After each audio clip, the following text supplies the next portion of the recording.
Hello my dear students, I welcome you to today's class. But today's class, as you can see, is not starting in its usual manner. But rather, we're going to start today's class with a series of observations. Because there's one thing that we observe from our surroundings and we learn. So first, what I'm going to do is we're going to start with two observations. So first, I will show you a video and then I want you to take a minute of your time to try and understand what exactly is happening. So are we ready to see the first video? Let's have a look.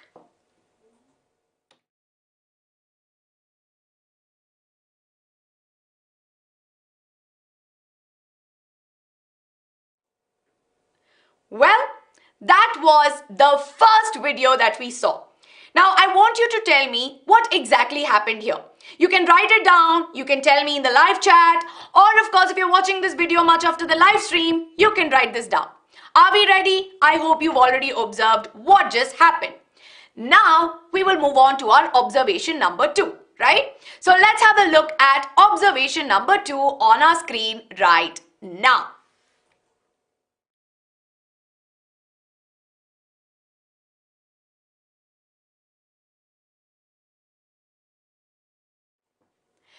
Okay, so observation number 1 had Saurabh sir on screen and we saw that Saurabh sir was coordinating with his surrounding. Now observation number 2 that you see right here showed plants, right? And we saw that there was plants growing. So what exactly are we going to learn? In one case we have Saurabh sir coordinating, on the other side we can see some plants growing. What exactly are we going to be learning today? Well, today what we are going to be learning is going to be coordination and specifically chemical coordination in both plants and animals. And I welcome you to today's class on BYJU'S 9th and 10th. So I'm your teacher Aishwarya and I hope all of you here are excited for today's class.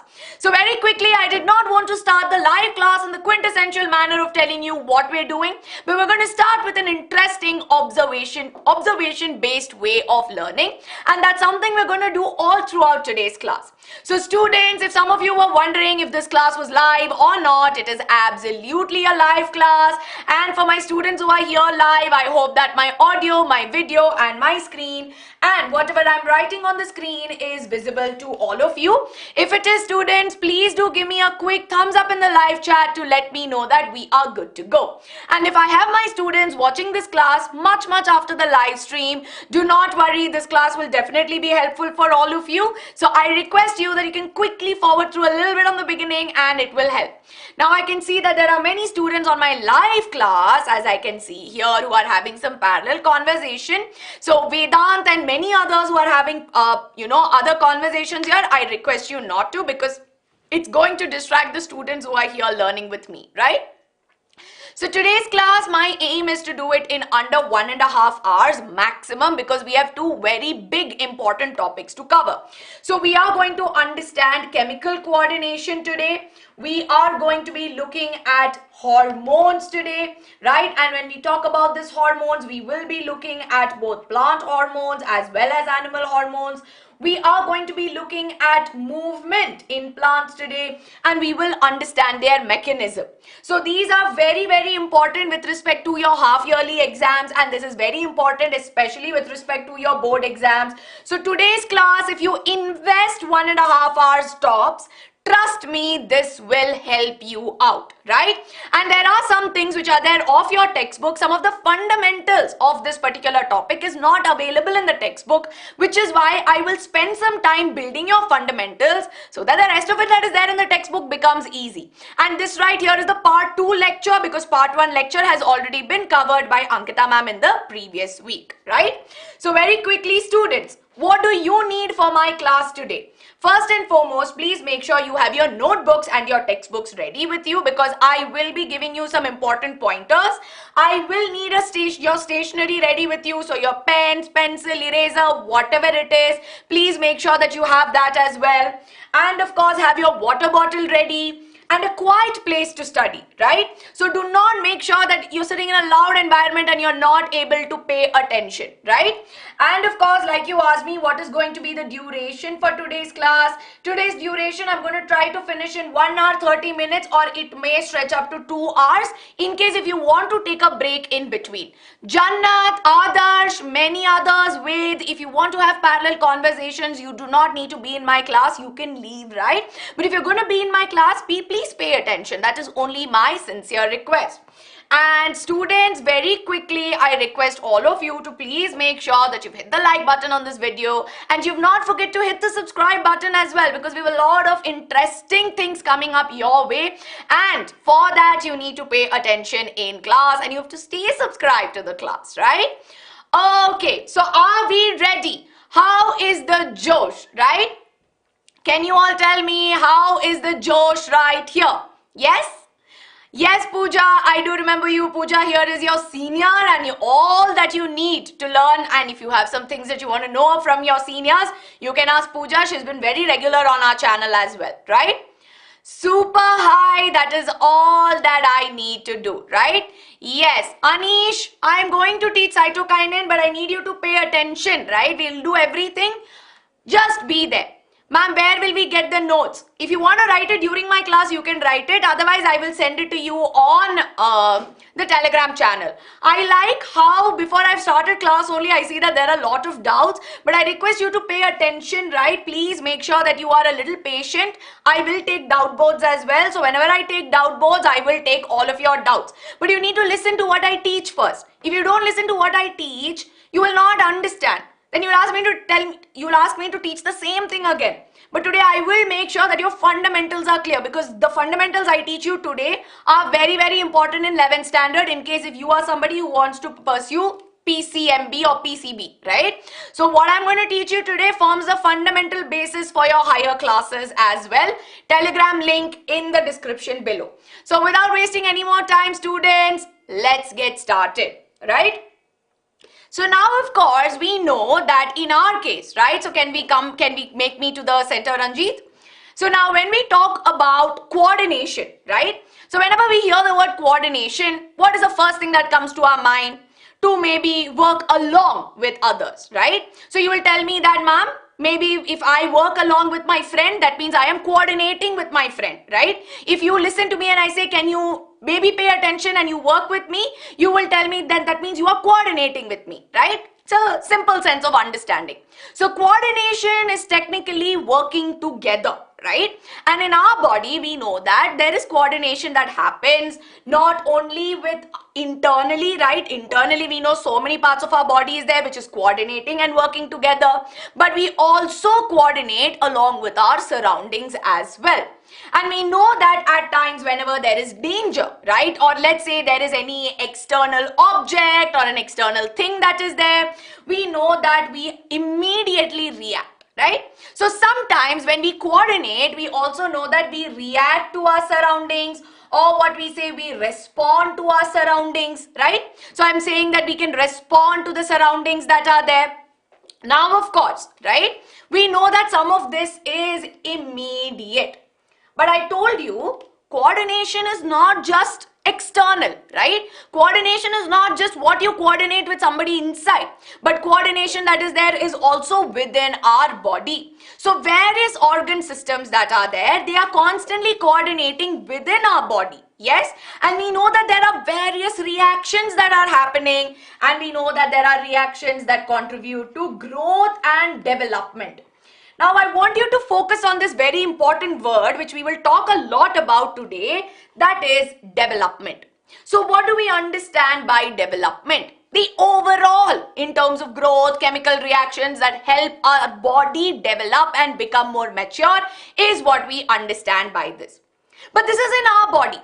But what about in the case of plants, right? Do plants have this concept of coordinating with the surroundings? Does this have a concept of overall development? What do you think? Do you think plants will have this concept of coordination? Is that a yes or is that a no? And I want an honest answer from all of you right here, right?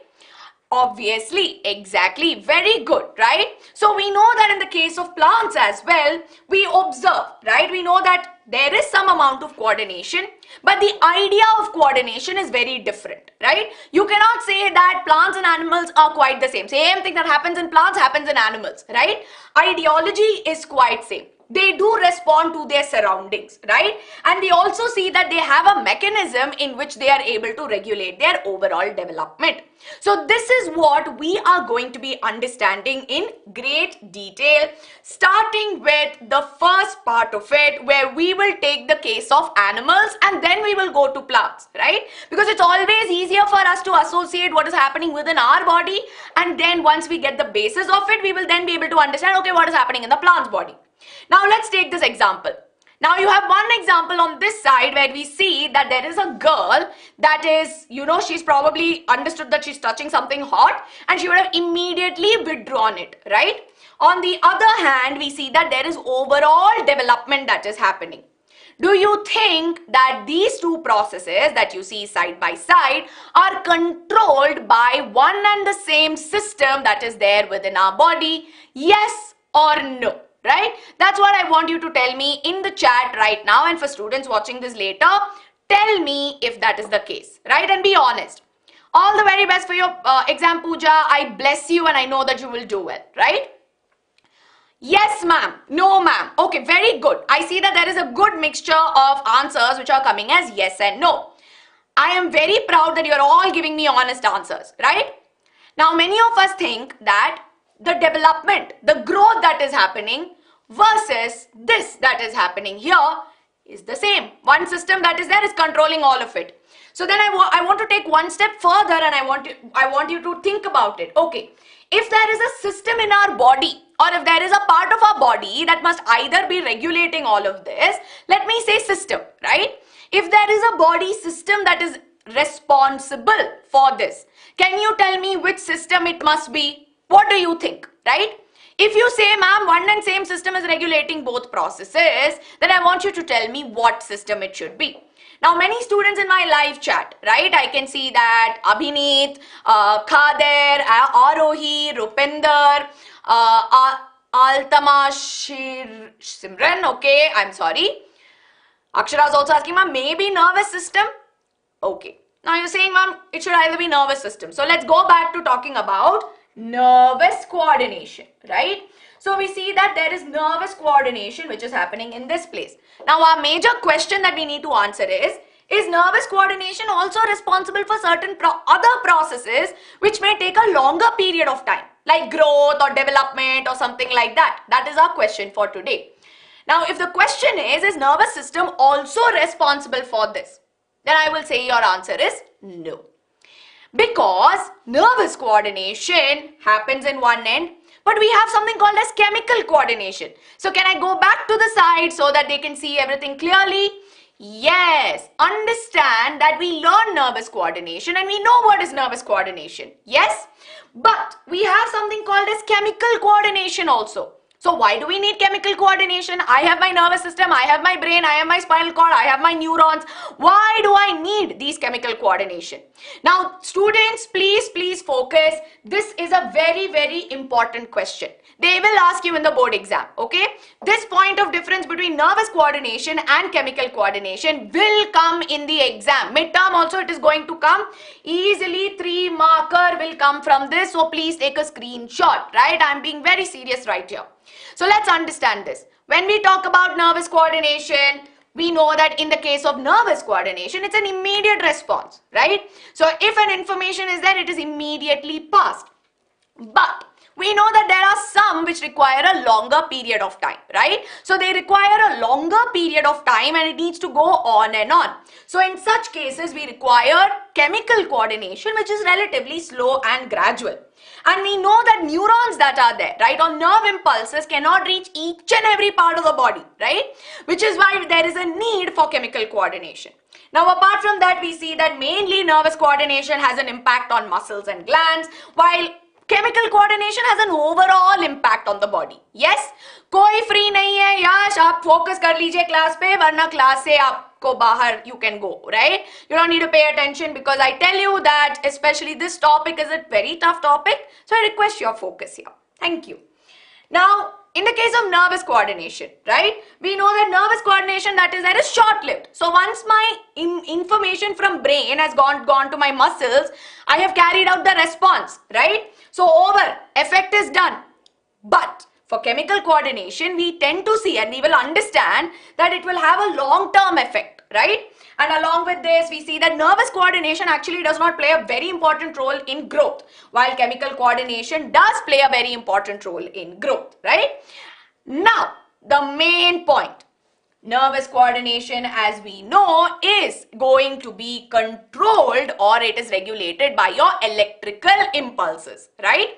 While on the other hand, right, we will be learning about hormones. Yes, so we see that hormones that are there. Yes, this right here is going to be regulated, or we see that hormones are the one which are responsible for chemical coordination.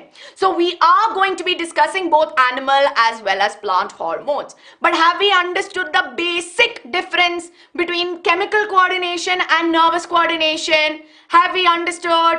Varshini, which part of it have you not understood, or where are you claiming that maybe I have not clearly explained it to you, right? Are we clear? Khader bacha, which part of it is not okay? Fourth point, 1, 2, 3, 4. It affects the growth pattern, right? So I will tell you how it affects the growth pattern. We will learn about different hormones that are there, right? So don't worry, okay? Don't worry about these points right now, because as you all know, with examples, I will also be explaining more, right? But the ideology is that hormones control chemical coordination. We see that hormones are responsible for regulating growth of our body. And when we say metabolism, what is metabolism? Metabolism is nothing but the total chemical reactions. Sum total of chemical reactions that happen within our body is what we call as metabolism, right? So this is what we understand by this. Okay? Are we clear? While we know that chemical changes, see, chemical reactions means chemical changes are happening. But neurons or nerve impulses that are there, they don't really have an impact in the case of metabolism, right? Last 2 points I have explained. Hormones wala part to I will elaborate more and more right now, right? But have we got a basic idea? Yes, can you give me a thumbs up, letting me know that we are good to go? Take a quick screenshot, students.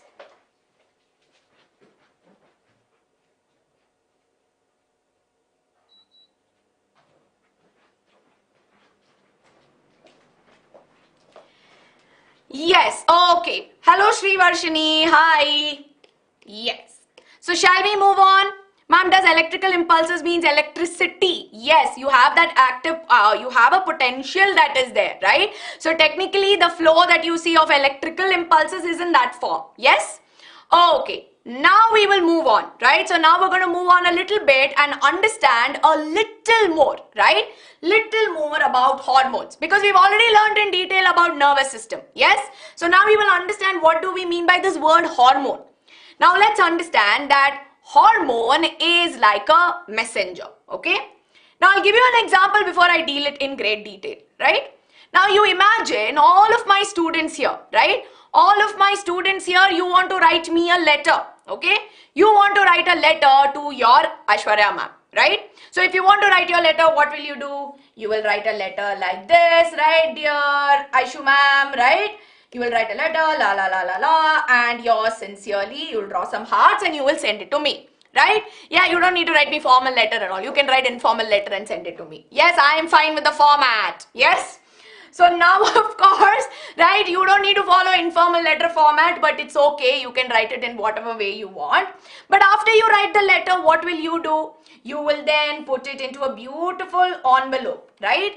Now, all of you here, right, all of you here are in different parts of the country. Some of you are in maybe Bangalore like me, but some of you might be in Chennai, some of you might be in Hyderabad, some of you might be in Maharashtra, some of you might be in UP, Jharkhand, Odisha, right? Some of you here are also from UAE, Punjab, right? So many of you are from different parts of the country. So if you're all in different parts, how will you send it to me? Right? How exactly will your letter reach me? Can you tell me? How will your letter reach me? If you want to send it, what will you do? You have written the letter specifically. So basically you have the letter. You will put my address. Very good. Exactly. Somebody is like, ma'am, why will I write letter? I will send you email. But no, for the sake of an analogy, I need the letter. Right? So you will put my address. So you will put BYJU'S office, right? La la la la la. This is the address, and then you will go and you will put it in the post office. Yes? You have put it in your post office. Now your post office will receive millions of letters from so many people. But correctly, this letter is now going to reach me, right? So let's use this analogy right here, right? This is the analogy you need to remember on how exactly our body works, right? So I told you that hormones that are there, they are chemical messengers, right? Which means that these hormones deliver messages to the cells, right? So right here, I am the cell, right? I am the cell. Now from somewhere these hormones are produced, right? So we see that some hormones are produced, which means that the letter you wrote to me is the hormone, right? And we see that this hormone is somehow making its way till the cell. Yes? So let's understand this part in detail. So hormones, as we know, are nothing but chemical messengers, right? Or another way of defining it is hormones are chemical messengers that are responsible for transporting, or they are responsible for bringing about certain chemical reactions at specific cells, right? Not that every hormone that is there will bring about all the reactions. We see that hormones are specific and they bring about select reactions. And we see that these hormones that are there are produced by a specialized group of cells, which we call as glands, right? Now what are glands? Let's understand this.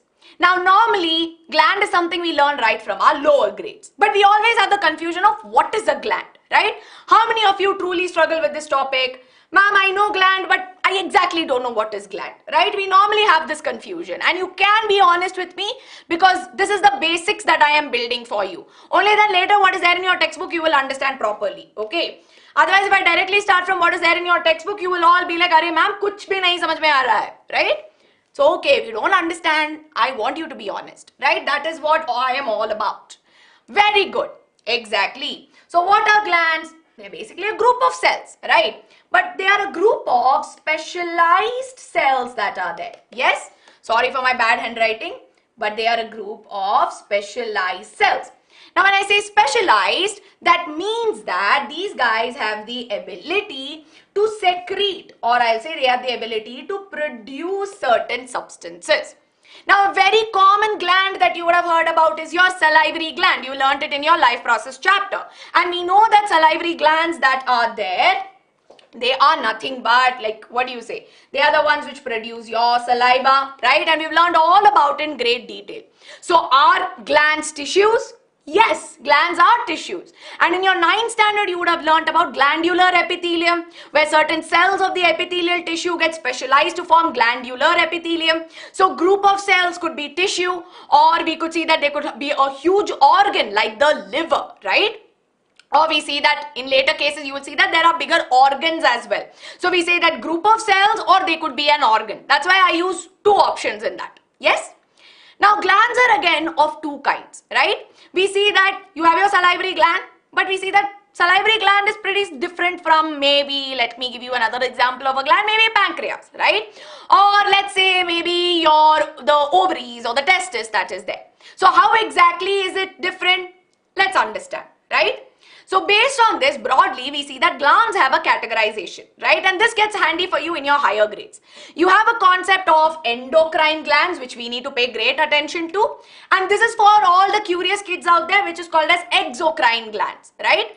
Now, you learned about your salivary glands. Now, we see that in the case of salivary glands, when they produce saliva, no, we see that there is a duct, or we see that there is a tube that will take the saliva from the salivary glands all the way till the mouth, right? Not that salivary glands are here and it's just directly pouring saliva into my mouth. No, we see that there is a duct, or there is a tube that will transport it, right? So such glands which have a specific tube. Now you want to know how exactly would it look like? It will look something like this. Now you see you have a group of cells here, right? You see that there are this group of cells which are called as glands that is actually secreting something. So I'll go back and play the video once again.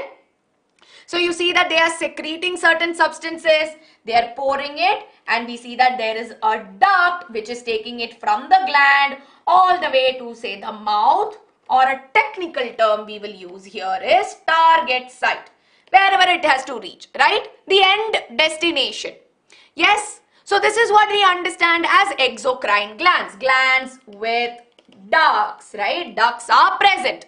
We are clear? Good to go? Yes? Are we all clear? Easy peasy with visualization, biology and your life becomes easy, right? Without visualization, ma'am, I need to become creative now to imagine this. You don't need to be. We are here for that, right? Ma'am, ducts are the glands. Ducts are from the gland till the target cell. Yes, AB, it is from then. Very good. Awesome. Now let's move on to the next category, which is your endocrine gland, right? So now endocrine gland that is there is a different kind of gland, right? So I love drawing, which is why I'm going to draw a little bit. Now your endocrine glands that are there, they are basically a group of cells like this, okay? Now I'm just making it a rough understanding for you. Now what they do, they will produce some secretions, right? So we see that they also produce secretions. But there is no duct that is taking it. Yes? But rather we see that it is directly poured into the bloodstream, right? As soon as it is secreted, we see that it is directly poured into the bloodstream, and then we see that your hormones are transported by the blood, which is why in this case we call them as ductless. No tube which is taking it from the endocrine gland all the way to where it has to go, right? Directly it is poured. So if I go back to this particular video, as you can see, right, these structures that you see are your hormones, right? And we see that they are in the blood, but somehow they end up reaching your target site. Yes? So that is what we understand as endocrine glands. So going back quickly, we see that exocrine glands have a specific duct, while endocrine glands have no duct. We see that normally in the case of exocrine glands, we see that they produce enzymes, they may produce some salivary substance, right? But on the other hand, we see that exocrine gland produces all of this, while your endocrine glands are mainly responsible for producing your hormones, which is why endocrine glands are very, very important for us, right? Now I saw a very good question. Ma'am, in the previous slide when you showed, right, I'm going to go back to that, and I want to tell me how many of you saw this. How many of you saw this green pipe-like thing which is there on the cell? How many of you observed that there was one green pipe-like thing which was attached to the cell, right? How many of you really noticed this? And you saw that the hormone was floating in the blood, but somehow it came and it landed on this, right? How many of you noticed this? Ma'am did not talk about it, but I saw that, right? Yes, I am responding, bacha. I am teaching. When I am teaching, it's very difficult for me to respond to comments, which is why I request you to listen to me. Yes? Awesome. Okay, very good for all of my students who focused on that. So for this, let's understand a little bit about how exactly the hormones work. So let's assume there's a gland. They produce your hormones. Your hormones are into the bloodstream, right? Now in our body, we don't have it's not that there is one endocrine gland, one hormone, which is responsible for taking care of all the chemical coordination. No, but rather the concept is there are different endocrine glands, and we see that there are different hormones produced that come together and they work together for chemical coordination to happen. Yes, have we understood this? Different endocrine glands, right? Different hormones coming together for chemical coordination. Yes?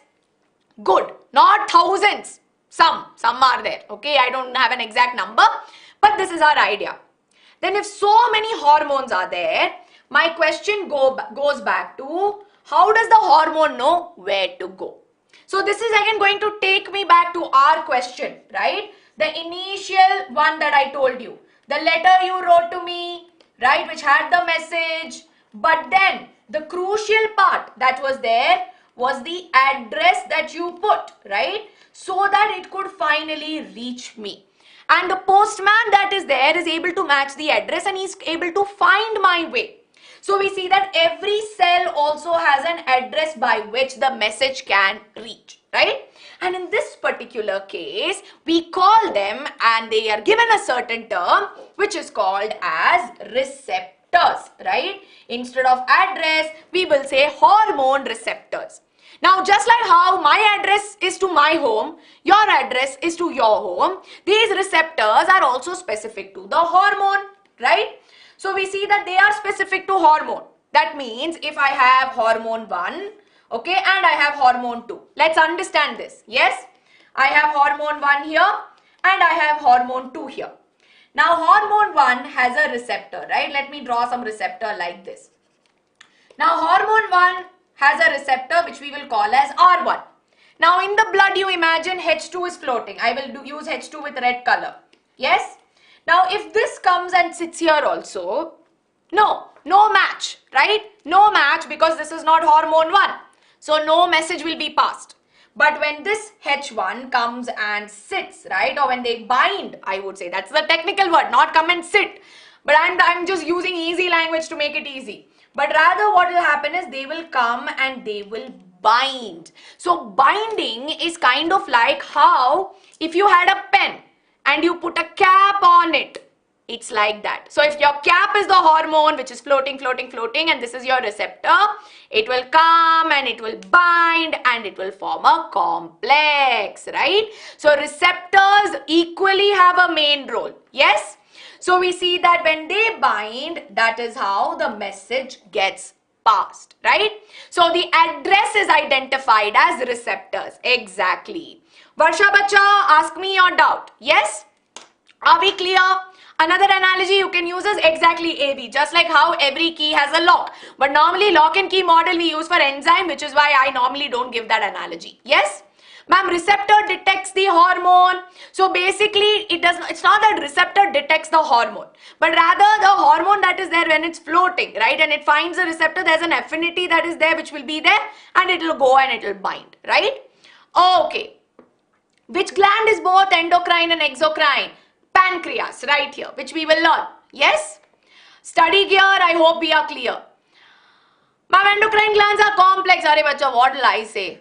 I know it's complex, but it's also very interesting. Actually, I love endocrinology, like learning about the endocrine system, right? That's what we understand as endocrinology, but it's very, very interesting.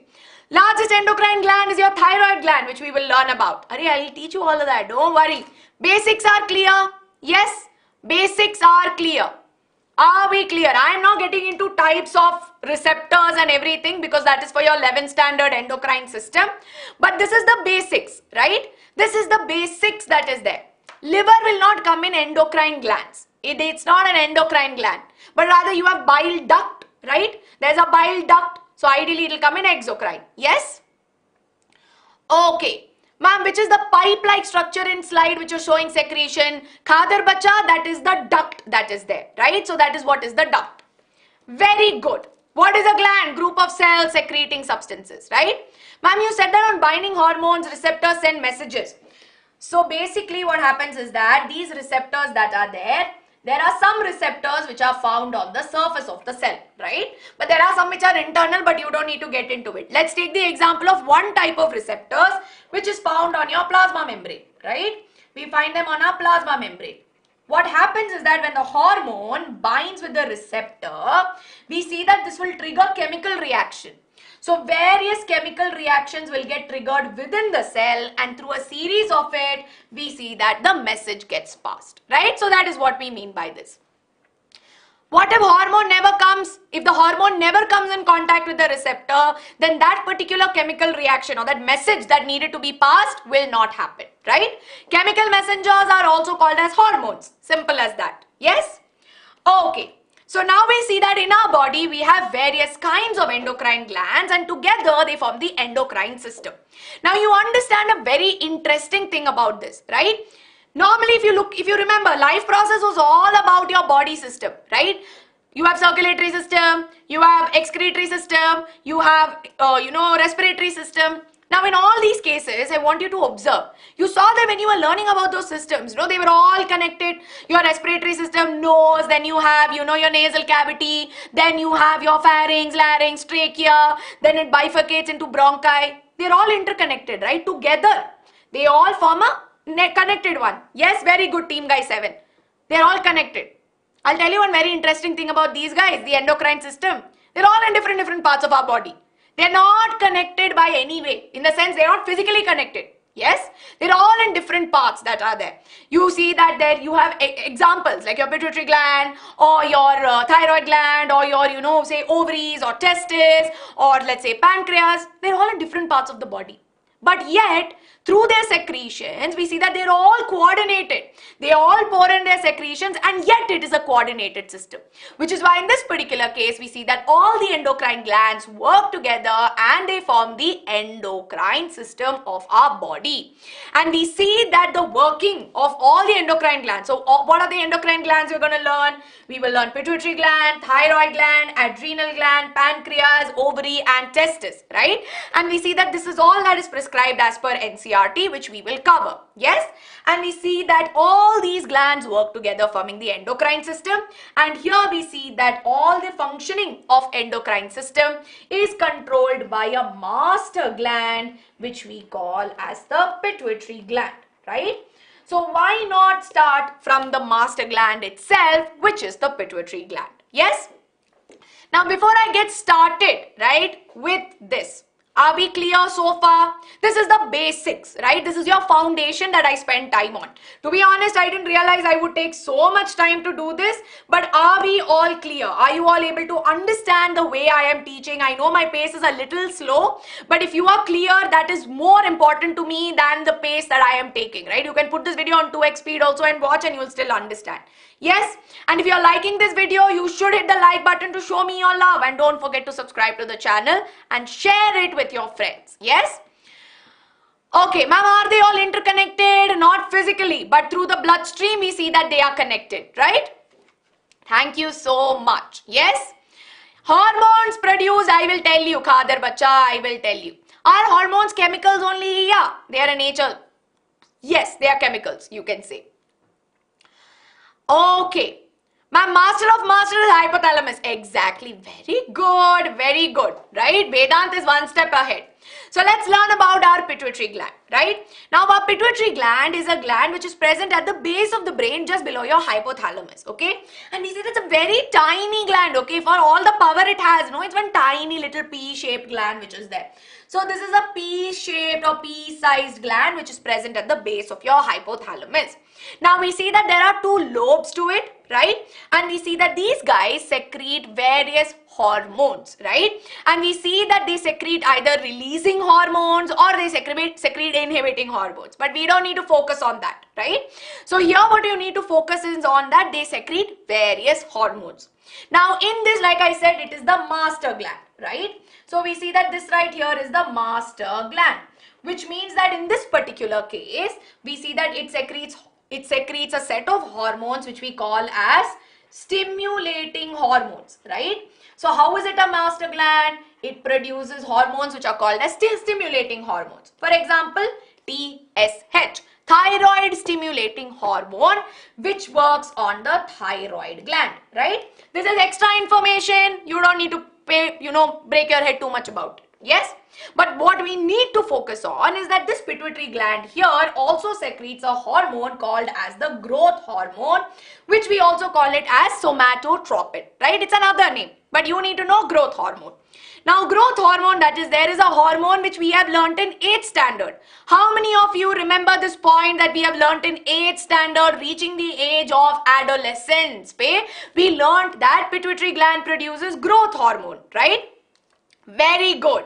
So in this particular case, we see that this particular growth hormone plays a very important role in overall growth and development, right? And especially during the adolescence phase, right? Or during your teenage years in adolescence, we see that this has an impact in the growth, especially when we have that growth spurt, right? And we see that it impacts, I would say rather, in the elongation of your bones, right? So during this period, it plays a key role in elongation of your bones. So whenever you are learning hormones, remember the gland, remember the hormone, remember the function. 3 points is more than enough to study, right? Very simple and easy. Yes? Now, one thing you need to understand about hormones, not just about pituitary gland, but about all hormones, is that the amount of hormone is very important, right? So now if you see, the amount of hormone that gets secreted is very, very crucial. And in our body, we don't need some, liters and liters of hormone. We require very little percentage of hormones in our body to actually bring about that large scale, right? So we require very, very little amount of hormone. And we see that these hormones that are there, the production of these hormones, they are impacted by the kind of food that we eat, right? The kind of lifestyle that we live. And of course, along with that, our genetics matter, right? So these are all things that impact our hormones. And at times, it could be that in some people, there is too much of the hormone which gets produced, or it could be too little of the hormone which gets produced, right? So if there's too little of the hormone, what will happen? Very good. Shahina and many others earlier told me, Avani and many others, right? We see that it causes certain conditions called as dwarfism and gigantism. Yes? So, we have something called as dwarfism. Very clear. It means that if this is a normal height of an individual, if there is very little growth hormone which gets produced, it obviously affects the overall development, right? It affects the overall development of the organism or of the human being in this case, resulting in stunted growth, right? This results in stunted growth. Yes? What does stunted mean? Does not develop properly, right? Very chotu. Yes? But on the other hand, and this understand that this is again in childhood, right? From a very young age, if we see that there is underdevelopment or there is not enough, yes? If there is not enough of the hormone, then we see that this is the impact, right? But what if too much of the hormone gets produced? Yes? What if too much of the hormone gets produced? Then this results in gigantism, right? Gigantism means too much of growth hormone is produced and the individual has become gigantic, right? And we see that he is bigger than his own proportion. Now somebody told me, ma'am, what is a normal height of an adult? It differs from individual to individual and it depends on the average height of your parents also. So genetics plays a very important role, right? Very good. If you are 6 feet, see, again, don't think that, ma'am, if I'm 6 feet, am I gigantic? Am I normal height? Let me tell you that if any individual has gigantism, you would see that the overall body proportion will be huge, right? People have grown up to 8-9 feet also, right? And we see that we see the changes. Yes? So very good. Robert Wadlow is an example of a person with gigantism. Yes? Now gigantism again, right? So gigantism that is there, I would tell you, is mainly something we again observe from childhood. But if an individual in maybe after adulthood, if he faces a similar condition where there is too much of it, then it's a different condition called acromegaly, but you don't need to pay attention to that. What factors affect the production of hormones? I told you, less or more is impacted, right? So less or more is impacted by the food you eat, right? The food you eat makes a difference. Stress makes a difference, right? The lifestyle that we live makes a difference. Then of course, even genetics plays a very important matter. And in most cases, it could be alteration in the genetic material or maybe due to some differences there, we see such conditions. But various other factors, broadly we see that these are the things that impact either too much of hormone or too little of hormone. And Dhanashree, that also differs from hormone to hormone, right? I'll not be able to pinpoint and give you a number, right? So genetics is a factor. Not the only factor, but is a factor. Yes? So are we clear?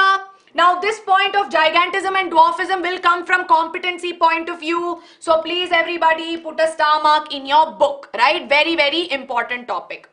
Now we will move on to the next hormone. Light is gone, it will come back in some time. But we will move on to the next hormone, which is going to be our thyroid hormone, right? And I mean the thyroid hormone, or we move on to the next gland, which is the thyroid gland that is there. Yes? Okay. So shall I take a doubt board after I finish thyroid gland? So I'll finish thyroid gland and then I will take a doubt board. Yes?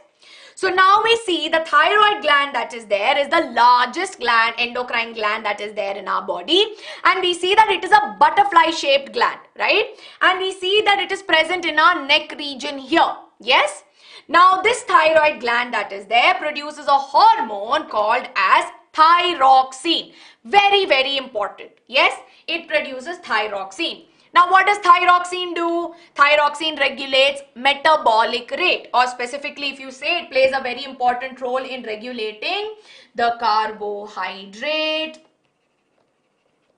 protein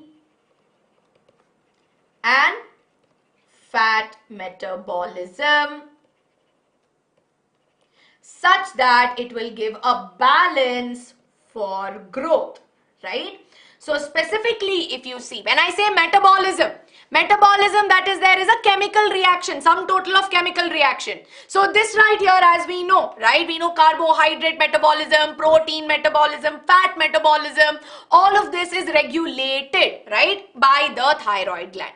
Now, for production of thyroxine, we see that one mineral is very important. Very, very good. This right here is iodine. Iodine is very important. Now, what happens is that iodine in our diet is crucial. And in case of iodine is not there or is not enough in our diet, or if there is a deficiency of iodine, remember, deficiency of iodine can cause a condition called as goiter. Now, before I tell you what is goiter, right? Can you tell me what is the difference between the normal thyroid gland and a person who has goiter? Can you observe and tell me what is the difference?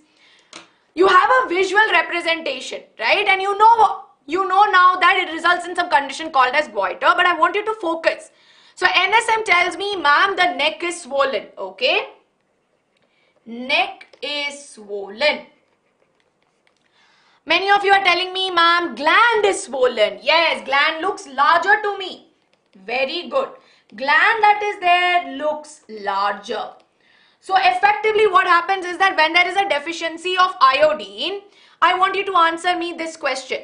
If there is a deficiency of iodine, does that mean that there is no more thyroxine produced? Yes or no, right? If there is less iodine, does that equal to no thyroxine? I want your answer. This is a misconception we have. Yes, no. Everybody saying, ma'am, no iodine. Less is there. No, no. Are you saying no to my question, or are you saying, ma'am, no? No thyroxine itself. Okay, less production. Thank you. Yes. Very, very good. I am so proud of all of you, right? Exactly. So when we talk about this, I go no to my question. Okay, thank you. So in this particular case, what do we observe? We observe here that when there is less thyroxine, it does not equal to no thyroxine, right? Less iodine means less thyroxine production, and our poor thyroid gland will be overworking itself. Array, no enough thyroxine, no enough iodine, but body needs to do all this metabolic activity. So Papa thyroid gland is overworking itself, and in the process, right, we see that it gets enlarged or it starts to get swollen. And the characteristic feature is that there is a swollen neck, right? Which is why this kind of condition is very common in the hilly areas. Like somebody mentioned earlier, it is very common in the hilly areas because of lack of iodine in the diet. So sometimes they can ask you a give reason question, right? People in hilly areas have swollen necks. What can be done to cure them of the swollen neck? So what will you tell, right? If they ask you this kind of give reason question, it's not direct, it's indirect. What can you suggest? Then you can say, ma'am, iodine is salt. No, no. Salt ko they will iodize it, right? Yes, exactly. That's why you need to provide them with iodine rich food or use iodized salt as well.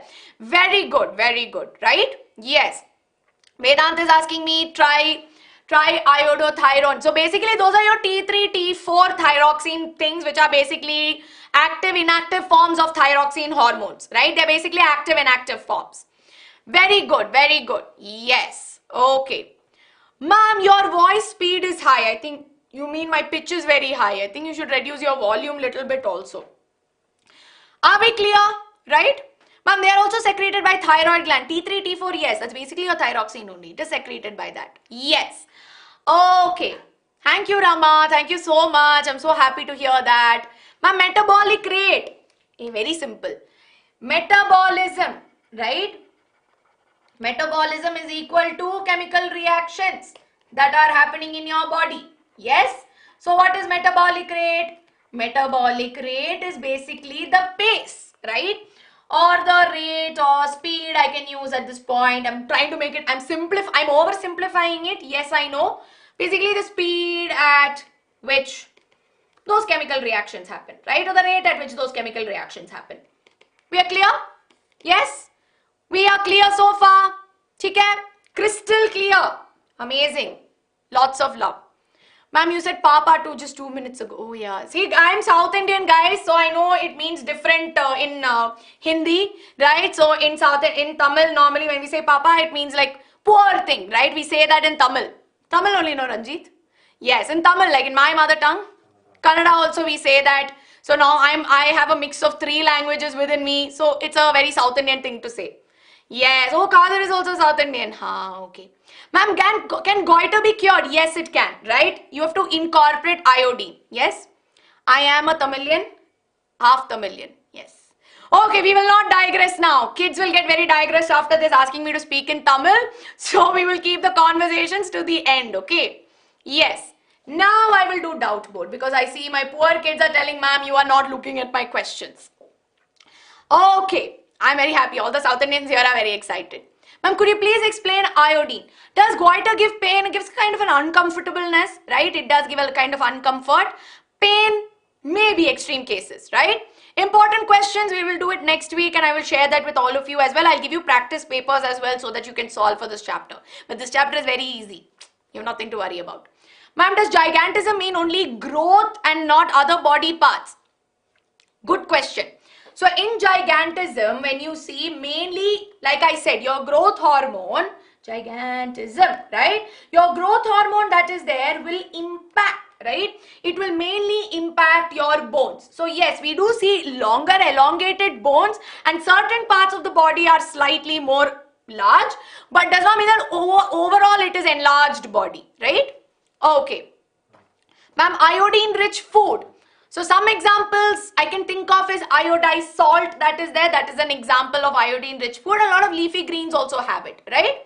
Ma'am, how does iodine get less in hilly areas? Because the food sources that they have, right? A lot of it that is there. See, iodine that gets absorbed. We see that it gets washed away. Yes, in hilly areas, which is why in general source is very less. Yes?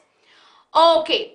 Ma'am, they are having trouble with thyroid. Ma'am, many say that they are having thyroid, but we all have gland. Why do they say so? Very good question. Love that question. Normally, we see that, guys, I feel like this class will go on for like 2.5 hours, okay? So please don't mind. So now, of course, normally we see adults. How many of you have heard this question? How many of you have heard the question or heard your adults, maybe parents, relatives, aunties, uncles, neighbors, telling that this particular person has thyroid. I have thyroid problem, or they say I have thyroid and they stop at that, right? So this is a very common way of referring. Now normally if you see, thyroid word is a thing that maybe they don't use it biologically in the correct manner, right? Or if you look at it from a disease biology point of view, or if you look at it from the pathology point of view, right? We see that it's kind of used colloquially. That means not in technical scientific terms. So thyroid, when they say, they are not using the scientific word, right? But ideally what they should be telling, and you can tell your adults if you are comfortable, that they should mention that there are thyroid problems, right? Now thyroid problems could mean that there is less production of thyroxine, right? Which is mostly normal in most adults, or in some cases there is more production of thyroxine also, right? So we see that there is more production. But this is something that they use very colloquially, not scientifically, right? So that is what we mean by it. It's not that we don't have thyroid and they have. It just means that they're not specific about their thyroid issue. Ma'am, what will happen? Now, I would like to take Sakshi and AV's question together. AV asked me, ma'am, less production we also say is hyposecretion, right? So it's a technical term. More production means hypersecretion. Yes? Hypo means less, hyper means more. We've learnt it from our lower grades, right? Hyper and hypo. Now, is hyposecretion, that means less production of thyroxine, always because of deficiency of goiter? Yes or no? That means that if less thyroxine is getting produced, is it always because that there is less iodine? Not always the case, right? Sometimes due to some genetic issues, maybe in young children, right? Or over a period of time in adults also, we see that there could be less production of thyroxine. And it results in other conditions. It results in young adults, right? In young people, it causes a condition called as cretinism, right? This is extra information, not in CBSE. And this in adults, it causes myxoedema, right? So that is what we observe. And if there is more production, no, what will happen? More thyroxine means metabolic rate will increase. Heart is beating faster, everything is getting metabolized faster, and it actually causes a condition called as Graves' disease, right? It causes something called as Graves' disease when there is more thyroxine, right? So I'm not going to use the other word for it. Why is it advisable to use iodized salts? Because it's a good source of iodine, right? Tonsils have something to do with it? No. That's a different thing altogether. Tonsils that are there are mainly associated a little bit more with your lymphatic system. Okay, I'll take some of the other questions later, right? Yes, are we clear? Are we all clear, my dear students? Parathyroid, yes, very good. I was waiting for this question, right? Now, parathyroid gland is a different kind of gland which is closely associated with your thyroid hormone, which produces parathyroid hormone. And this parathyroid hormone that is there, right? Parathyroid hormone that is there is responsible. Extra information, but I am telling you. Parathyroid hormone that is there regulates the calcium levels, right? We see that it regulates your calcium levels of the body, yes? And we see that there is one more hormone. See, there are various hormones which work up and down to regulate it. Then you have thymus hormone, thymus gland, which again produces thymosin, right? It produces a hormone that regulates the production of a specific type of WBC, which we call as T lymphocyte, yes? That and all you learn in higher grades. But don't worry, I hope I've given you a basic idea. Function regulates carbohydrate protein metabolism. Yes? Calcitonin and your parathyroid hormone work hand in hand to regulate the calcium levels, right? Okay, are we clear? Are we clear? Yes? Good to go. Shall I move on to the next hormone? Okay. I know hormones are so interesting. You imagine how excited I am to teach. It's my favorite, one among my favorite topics to teach. Hormones, diseases, these are all my I love teaching them. They are like my, I love teaching that. I get very excited. You can see the excitement on my face as well, right? Spinal cord does not produce any hormone. No, right? Yes, I'll increase the pace a little bit. I have a lot to cover today. Very good. Now I'm going to pick up the pace a little bit. Now after this, only after I finish till test test, I will take your doubts. So I need your attention here, right? Let's get started. The next hormone we are going to be looking at is going to be adrenal gland, right? Now adrenal gland that is there is basically present like a cap over our kidneys, yes? So we know that over our kidneys it is present like a cap. And these adrenal gland that is there produces adrenaline. Now, normally when you say, when you go on, probably you went and you played a cricket match, or maybe you are feeling very nervous about the test. Normally, right, when you are sitting for your midterm exams, or I'm sure last year when you were sitting in 9th standard for your final exam, there is a brief 1-2 minutes, right? There is one brief 1-2 minutes of time where you are sitting in your seat. And you can see the teacher walk in with the question paper, the answer sheet, she has the tags, she has everything with her, she will keep it on the table, right? And she will slowly be opening everything. And at that minute, our body is just waiting. Either I don't want to write this test, right now I want to sleep and I want to go back home and watch my anime, or ma'am, give me the paper fast. Give me the paper. I want to see the paper. I want to see if I know the answers, right? We'll be waiting like this. All our body, we can see, there is so much energy in every part of our body. In our hands, our legs and everywhere. Sometimes, our heart is racing. This exactly, right? What you see at times, all the things what you feel at that point. When you are seeing, it's excitement, it's nervousness, it's anxiousness, so many emotions that you feel at that point. That all is regulated by your adrenal gland, right? So your adrenal regulated by the hormone produced by the adrenal gland, which is adrenaline. Yes, so adrenaline that is there basically is your emergency hormone. Students, remember this. We call it as stress hormone. Very good, Avni. It's called as the stress hormone, or we also call it as the emergency hormone, right? So we also call it as the emergency hormone because in such emergency situations, it is released at a large scale. Now what happens when adrenaline is released? So first and foremost, we see that our heart beats faster, right? So we see that our heart beats faster, which means that when our heart beats faster, blood is moving quickly. That also means that oxygen is then supplied to our muscles. Now along with this, we also see that a lot of these, a lot of it is directed towards our, especially our skeletal muscles. So that if I want to run and I want to escape, right? If it's a dangerous situation, imagine I'm in the jungle and suddenly there is one leopard there standing in front of me.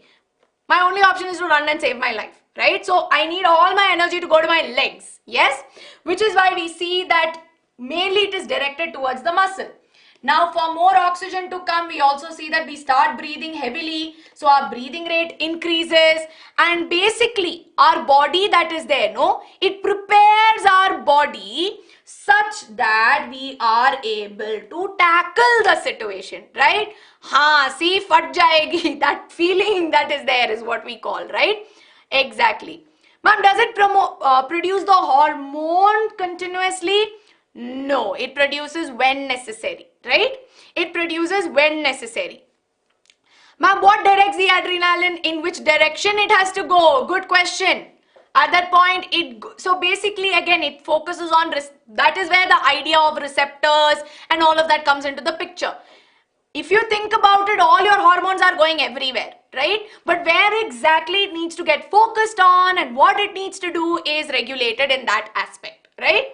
Now, in order, once the emergency situation has passed, it will produce noradrenaline, like how Vedant is telling me. Ma'am, noradrenaline will get produced, where it will calm our body down. No, after we get exam paper, you see, oh, I know everything.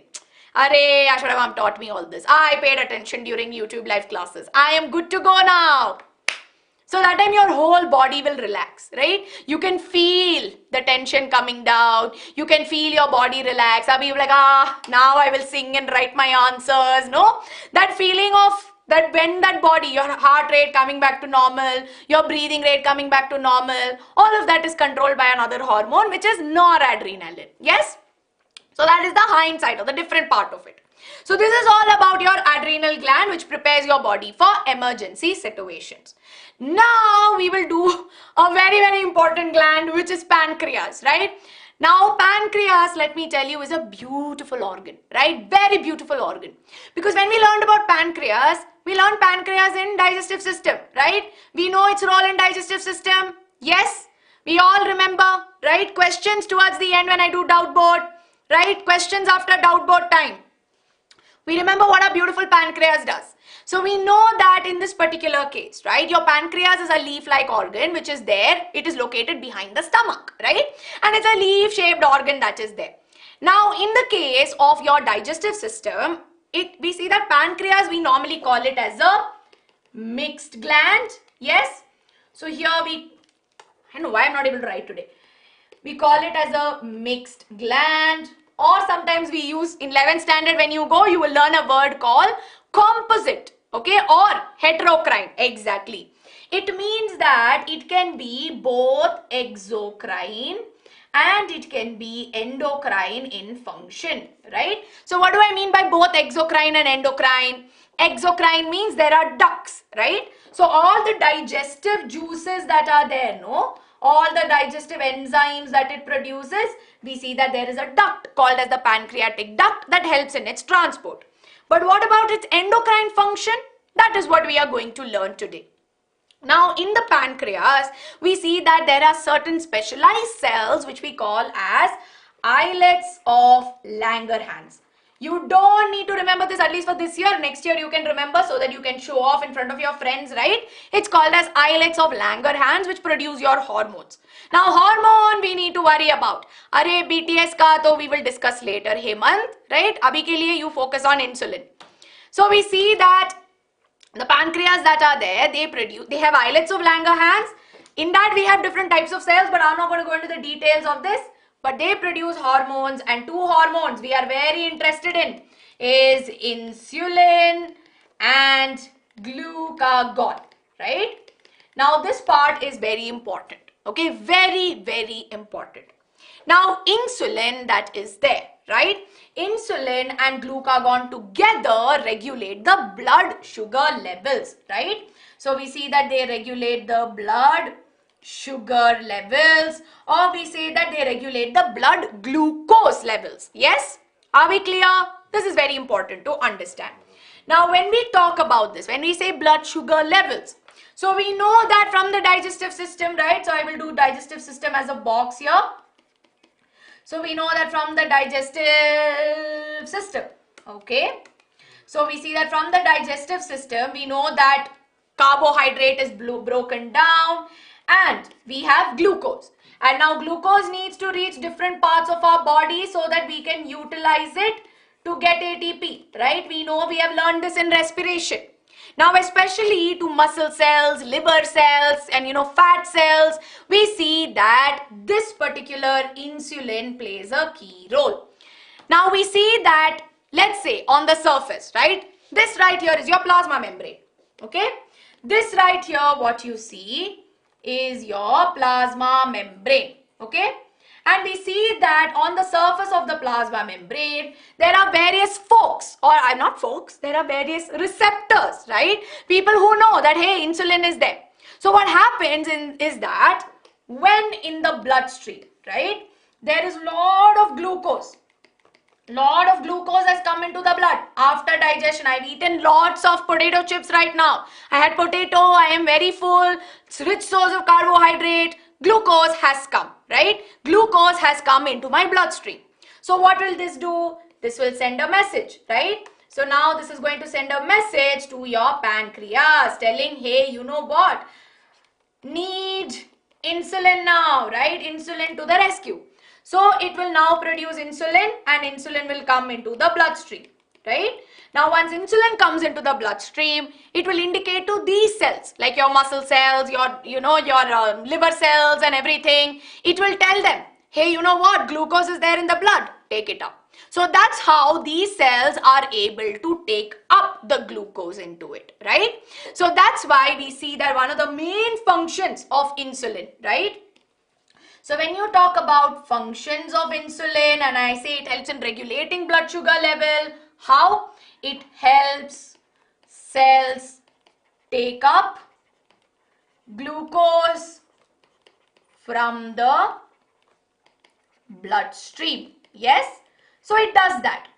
But then again, cells also will require only some amount of glucose. What if I had 5-6 packets of potato chips? Oh, I was very hungry today. I was watching this amazing movie on screen, right? So Barbie and Oppenheimer and everything have come. So I think it's high time I go and I watch. Okay, I'm watching Oppenheimer. I finished so much of potato chips right now, right? So I finished a lot of potato chips. Now what has happened? Don't worry, I'll explain this again. We had lots of potato chips. Now when I've had all these potato chips, my cells have taken how much ever glucose they want. There's still so much glucose in the blood, right? So if there's excess glucose in the blood, what will our body do? Can you guess? If there is excess glucose in the blood, what is our body going to do? Take a guess at it. Excess of something, what is our body going to do? Yes. I talk very loudly. You just reduce the volume, Naveen. It's okay. I get very excited while talking. That's just me. Yes, exactly. They will store it, right? They will not remove.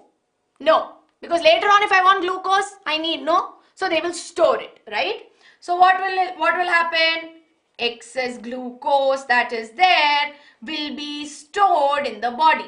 But they cannot store it as glucose, right? They need to compress it. So it's kind of like if you had 25 packets of potato chips, but you have to store it inside your cupboard. Will you take 25 packets as it is and shove it inside the cupboard? Will you do that? You have one chotu cupboard and you have to put 25 packets of chips. What will you do? You will open all the packets, you will put it inside one box, you will close it, and we will put it inside, right? So we will find a smarter way to store the potato chips. We will not have those puffed packets and shove it inside one chotu cupboard. No, we will be smart about it. Similarly, what will our body do? Our body will take all this glucose and it will convert excess of glucose into something called as glycogen, right? So it will store it as glycogen in the liver. Very good. In the liver and in the muscles, right? So it will store it there. So now we know what is the function. Are we clear? Yes? Ma'am, by potato chips, I'm thinking about source of carbohydrate. So first thing that came to my mind is potato chips. Just give me 1 minute, everybody. Just give me 1 minute.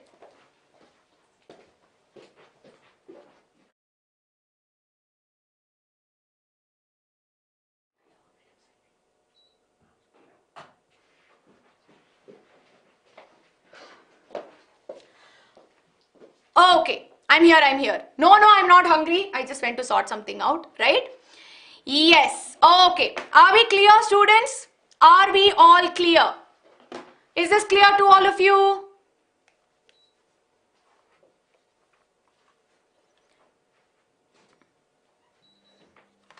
Okay. Amazing. Dopamine is a different kind which we will discuss later. It's a different kind of chemical that monitors how we feel, right? Yes. Hyposecretion. Yes. So this is what pancreas or insulin does, right? Now what happens is that sometimes in some people there might not be enough insulin produced, right? So we see that in some cases there is not enough insulin which gets produced, right? Now what happens, it could be a genetic condition because of which there is not enough insulin, okay? Now in these cases it results in a condition called as type 1 diabetes, right? So we see that it results in a condition called as type 1 diabetes, and this right here we see that for such people, right, we see that they end up taking insulin injections. Now this is very, very important because they will ask, right? When people don't have enough insulin in their body, what will it cause? It will cause something called as diabetes. Now, what will happen if there is not enough insulin? Can you tell me? If insulin is not produced in the body, what is going to happen? Take a guess. What is going to happen if there's not enough insulin? Insulin is not produced, which means that blood sugar levels that are there will increase. Yes, very good. There is increase in blood sugar, right? So too much blood sugar will be there. And that way in the blood, the sugar levels will be increasing. And thereby it can have a bad impact on our body, right? Which is why we call this as diabetes mellitus. Mellitus is just another extension of the term diabetes, right? Because you actually, I will not tell you that, but there are two kinds of diabetes. You have diabetes mellitus and diabetes insipidus. Don't worry, fancy names. Forget about it. But it exists, okay? You have two types of diabetes. So diabetes mellitus is just the condition that we know here, and specifically this right here is called as type 1 diabetes. Yes? Now you have type 2 also. Type 2 is a condition that develops due to lifestyle, right? So we see that this develops due to lifestyle where people eat a lot of food, right? Lot of, sugar rich food, no proper lifestyle, no exercise, due to which the body, even if insulin is there and nothing is even if insulin is there, it cannot, and it has taken up the sugar, even then there is so much sugar in the blood, right? So this right here is what we call as type 2. Now very quickly, I'll take a minute and I want you to honestly tell me how many of you are confused. Ma'am, somewhat, but if you explain once again, it will be great. How many of you are confused? Ma'am, फिर से, can you tell me? Okay, many of you have clearly understood this. Awesome.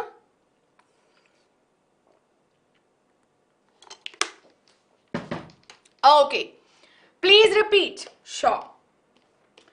So We know that pancreas that are there, so I'm going to do a quick revision. Pancreas that are there have specialized cells called as islets of Langerhans, right? And we see that these guys right here produce hormones. There are two hormones. We have insulin, right? We have insulin and we have glucagon. I still haven't told you about glucagon yet. Yes? So you have insulin and glucagon. Now, of course, insulin that is there, what it does, it tells the cells of our body that, you know what, sugar that is there in the blood, sugar is available. You want glucose. Glucose is available in the blood, right? So your insulin passes the message that glucose is available in the blood. It's as simple as that, right? So we see that it helps cells take up glucose. Are we all clear with this? Very simple. Now next what it does is it decreases the blood sugar level. Yes? So we see that if there is excess glucose, right?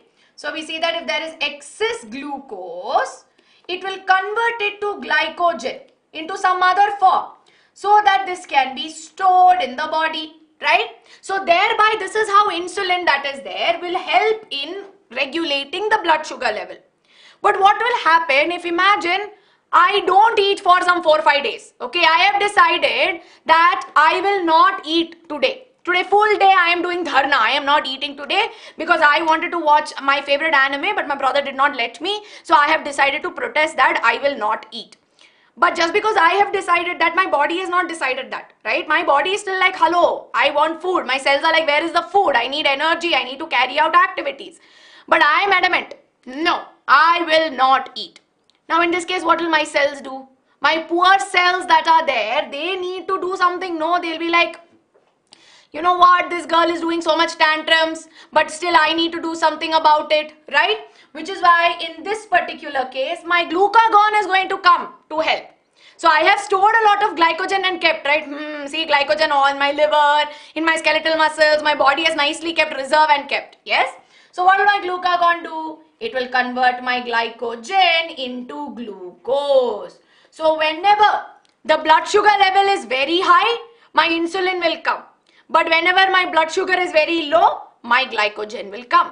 So thereby, if you see, they are like Ankita ma'am and me, right? How Ankita ma'am and I help each other out, right? Whenever there is something, I'll come. Whenever there's geography, I come. But whenever there's history, Ankita ma'am will come, right? Both of us are going. It is a balance that gets created, right? So similarly, there is a balance that gets created with the help of a feedback mechanism. So based on how much glucose is there, right? Based on how much glucose is there in the body, our body is able to judge whether it requires more insulin or more glucagon, right? So that is what we mean by this particular thing. Now in this particular topic, I'll tell you feedback mechanism can come for assertion reason and insulin injection can come for assertion reason, MCQ based questions. So whatever I have discussed so far will come for many MCQ questions, right? So are we all clear? I hope we are all clear. Yes? So we'll move on to the next topic of it, where I'm going to move to the last two easy peasy hormones that are there, which is, or endocrine glands that are there, which is ovary and testis. After which, Nagendra, can I please take your doubt after I finish these two, right? I'll finish these two and I'll take a doubt, and maybe I'll give you all a 5-minute break also, because you've been having so many continuous classes as well, right? So I'll just give you a 5-minute break in between so that we can all pause, take rest, and then I'll finish off the second half of it. Today's class has gone longer than I planned, but let me tell you, by the end of it, you will not have doubt in any of the topics. That's my guarantee to you, because I know how much I will be able to help you out in understanding it, right? That's my promise to you. So please, if you trust me, you can stay through the end of the class, or else if in case you have some other commitments like doing homework or something like that, it's okay. You can go, come back and watch the video later as well. I completely recommend that. That's completely okay, right? So shall we move on to the last two topics? let's get going, right? So our last two that are there is very simple. It's ovary and testis. Now when we talk about ovary and testis, we know that they are our reproductive organs, and we will learn about them in great detail in the next chapter, which is how do organisms reproduce, which is super duper important from your board exam point of view, right? So we see that this ovary and testis in turn also produce hormones, and in this case we specifically call them as sex hormones, right? So we see that because they are sex organs, we see the hormones they produce are sex hormones, and along with that they contribute towards changes within our body, especially during the adolescence phase, right, or during our teenage years, where our body undergoes some rapid transformation. We see that these hormones are responsible. So in the case of ovary, we see that it produces estrogen and progesterone, and we see that estrogen that is there is responsible for regulating menstrual cycle, ovulation, which is release of egg, and of course all the secondary sexual characters. Now we know that secondary sexual characters is how you physically identify a person, an individual, as a male or a female, right? So in females, we know that there are certain secondary sexual characters like widening of hips, development of breasts, and growth of pubic hair and underarm hair. So these are ways in which physically we are able to distinguish, right? So estrogen plays a very important hormone. Estrogen hormone plays a very important role. While on the other hand, your progesterone that is there is very important and crucial when it comes to pregnancy, right? And the details of it in the next chapter we will learn in great detail, but you just need to know this much for this context. Now similarly, we see that testis that is there is seen in males, which produces testosterone, and we see that testosterone controls secondary sexual characters in males like broadening of shoulder, widening of chest, very good, roughness of voice, and of course we see that growth of facial hair, right? All of these are secondary sexual characters we observe in males, which is all because of testosterone. So with the students, we are done with the very big chunk of animal hormones. Now we have plant coordination. But plant coordination is very simple, right? It's very, very simple. I will try to wind that up in the next half an hour. Half an hour I will need actually. Before 9 will be tough. Maybe 9:10 till 9:15 I'll be able to wind up. Yes? So how are we feeling on a scale of 1 to 10, right? For those of you who are staying with me in the beginning to the end, because I know many dropped off on the process. But in the meanwhile, out of 10, how confident are we feeling, right? But why is it said that adrenaline is more in teenagers? So mainly, first and foremost, the body is pretty much developing, right? And we see that since the body is undergoing a state of change, right? The body is a little more perspective to the surroundings, which is why we see that it's a little more in males, in teenagers. Amazing, amazing, right? Awesome. Hypothalamus, please explain it. It's a beautiful part of the brain, right? So your hypothalamus that is there is the master of the master. So hypothalamus is the master of your pituitary gland, right? And we see that this hypothalamus tend to have some certain specialized cells in them which have the ability to activate your pituitary gland, right? And apart from that, we also see that hypothalamus there is able to control your body temperature, regulate it, right? So it's a master that is there. Okay. All right. Okay everybody, so with this we are done with this particular part. Now I want you all to very honestly tell me how many of you want a 5-minute break. We'll take a 5-minute break and then we will resume towards plant hormones. We'll stretch out a little bit and then we will learn, right? So can I go ahead and give you a 5-minute break? Yes? So let's take 5 minutes of water break because I will also need it, right? So 5 minutes water break to all of my students. In case if you want to have dinner also, because this is getting live streamed, you can, right? And of course students, very quickly, right, do not forget to like this video, do not forget to share this video, right? And of course do not forget to subscribe if you haven't already. Yes, and I will see you at 8:48. Yes, I will be back. Then I'm going to take questions. Okay.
Hello everybody, I am back. Yes, time is up. Awesome. Are we ready? Have we taken a good break? Have we taken a good break? I know I got very carried away. Oh, so sweet. Yadvinder, hello, hi Avi. Study gear is like ready ma'am. Hi Arohi, are we ready? I know I was seeing your comments. Some of you are like ma'am ek aur baar ab thyroid explain kijiye. Main explain karungi but towards the end because I want to finish, right? I want to make sure that I finish off the plant part as well, right? So Sharma family vlogs, I will take it. Yes, the full thing explaining will do towards the end. If you have short doubts, I'm going to take that for 1 more minute and then I'll start. Or Avi, can I take your doubt towards the end, right? Shall I just do the rest of it towards the end, right? Okay, hi Srivarshini, hello. Sympathetic nervous system, yes, they are related, right? Your sympathetic, parasympathetic, synthetic nervous systems are related, but their functioning is a little complicated to understand, which is why we learn about it maybe in a level up class, maybe a recorded video I can do. I have not taken brain and spinal cord. Ankita ma'am has taken brain and spinal cord, right? So you will find individual ones that are there. Kaun se brand ka? Ghar ka brand. I know what else to say. Ma'am, where receptors do not work properly, what are the problems that are likely to arise? We see that, if certain parts of the cell don't work properly, the cell is able to understand that, hey, the cell is not working properly and it can die. But in some cases, if they don't work properly, then we see that they, receptors not working properly is a targeted one. But ideally, like I said, if the receptors don't work or if there are some problems within the cell in itself is not going to function properly, right? Okay. Now we will move on, right? So jaldi mein we are going to move on to the next part of it, which is going to be about plants, right? Now when you talk about plants, no, they are very beautiful, living organisms that are there, right? They are very beautiful in terms of the fact that they are nothing like us. They're absolutely nothing like us. Our body is so complicated. Everybody's like, oh ma'am, you know what do you say? Yeah, this is happening, that is happening, this gland, that gland, this organ system, that organ system. Plants don't have all this complication first and foremost. Plants are very straightforward in a lot of ways, right? But they're also very interesting and different in a lot of ways, right? So in the case of plants, we observe that plants that are there, they show growth, right? And we also see that we also observe movements that are there in plants. Now when I say the word movement, we always think of maybe moving our hands, moving our legs and all of that, right? But here movements in plants are very, very beautiful. Because like you see here, what do you observe? In this particular case, you can see tendrils growing, right? Or in some cases, especially, right? In touch me not plant, I don't know what it's called in Hindi, you can tell me. But touch me not plant that is there also, right? These are all movements. Now, very interesting thing is that these movements that we observe in plant, right? Please don't spam, I'll take your doubts, but I need you to pay attention, right? Please pay attention, Nagendra, please pay attention. So, when you talk about movements that are there, yes, we see that some movements that are there are actually related to its growth, while some movements that are there are not really related to its growth, right? So, we see that movements in plants could be growth dependent or it could be growth independent. That means that the movement that is seen in plant is not related to any movement, right? But rather it is just moving. It is nothing related to growth. But in some cases, the movement that we see is actually a contribution towards It's actually a contribution towards growth. Which is why we also call growth dependent movements as tropic movements, while on the other hand we call this as nastic movements. Yes? Now let's understand this. In both tropic and nastic movements, we see that there are certain influences of certain external factors, or we can say that or due to certain stimuli, right? So we know that stimuli or stimulus that is there is basically an external factor that can bring about a certain response, right? So we see that in the case of both tropic and nastic movements, we see that there are certain stimuli which are involved. But I'm sure you must be thinking, no, ma'am, you just told me there is growth, right? Movement, okay, if a plant is growing tall, that is okay, some kind of movement, right? So you told me that there is growth that is happening. But now you are telling me, ma'am, stimulus is responsible also What is all this? I am not understanding anything. How many of you are just thinking, ma'am, kya hi hai ye plants? I'll just mug it up and go. What is this? I am not understanding any bit of it. Can you tell me, any of you feeling this way? That ma'am just told me something and all. I don't know what's going on. It's okay. Nikita, it's completely fine. Because when I studied this, no, I was also thinking, what is all this? Why is this plant behaving this manner? In humans, it's so easy, right? Why is this plant saying growth is there, then movement is there, dependency is there, stimulus is there? What is all this, right? So let's understand it simply. When you talk about growth and development, right? Let's talk about it in very simple way. But very quickly, Sasuke, well done. Very proud of you. Silly mistakes ko, you don't take it negatively. You will do well, right? So now, of course, when you talk about development of organisms, let's say development of plant, right? Development is nothing but basically the growth and whatever specialization it does, which we call as differentiation. But I'll call it as specialization here. So specialization is basically all the cells, your meristematic tissue becoming permanent tissue, right? All of this that is there which is happening, right? So now this is the development. When I use the word development, I'm talking not only about growth but various other things which are happening. But in the case of plants, right, this development happens under two conditions. One is the internal factors. So there are certain things which are happening within the body. But it is also equally dependent on external factors, right? So we see that there are certain internal factors. Now your internal factors that are there could also include the genetic material or the genetics of the plant. And it will also include your plant hormones, right? Or your plant growth regulators that are there. While your external factors include your stimulus. So the concept of development is very different in organisms, right? So that is what we need to understand. When I use the word development and when I use it for plants, we see that these two factors play an important role. The external factors as well as the internal factors. And that's why stimulus is very important when we talk about this, right? So let's explore a little more on these tropic movements, right? Tropic movements, very, very important part. You will get long answer questions. So please pay attention. So what do we mean by tropic movements or tropism? Don't worry, bacha. Don't worry. I will, Chandra, pay attention. Yes? So now, of course, when we talk about tropism, right? Tropism or tropic movement is a movement, right? Wherein we see that growth that is there happens in the direction, right? So we see that it is dependent on certain stimulus which is there, okay? That means that there is a stimulus, movement is happening, just that it is in the direction, right? It is in the direction of the stimulus, okay? For example, if this is my stimulus, this is my plant, right? If my plant is growing constantly, closer and closer to the stimulus, that means that this right here, what we see is tropism, right? Which we call, so now it is moving towards the stimulus, so we call it as tropic movement, okay?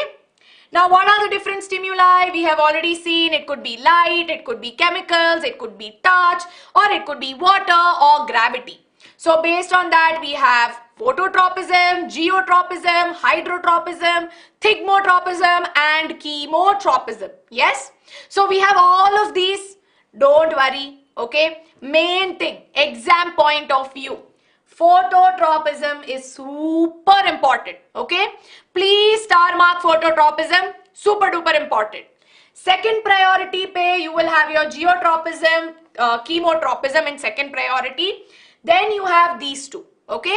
So understand that normally in exams, phototropism is a short question, right? Very easy it is, very, very simple, okay? So let's understand phototropism, for which I will spend some time. Now phototropism, photo means photosynthesis we've learned, right? So photosynthesis, if I break down and I say what is photo in photosynthesis, what will you tell me? You will tell me, ma'am, it is light, right? So phototropism is a tropic movement which is in response to a light. That means that normally if you keep a potted plant outside your house, right? How will it grow? the stem will grow upwards, the root will grow downwards, right? So in this case, what we observe is that the stem, which we think is normally growing upwards because stem is above the ground, it grows like that. Today we are answering that question as to why that stem is growing, right? That stem is growing in that direction simply because it is growing towards the sunlight. It is growing in the direction of light. So in this particular case, your sun is here. So it will bend or it will grow in response or towards the stimulus here, right? So it is growing towards the stimulus. Now in tropic movements, right, or in tropism, direction is very important, okay?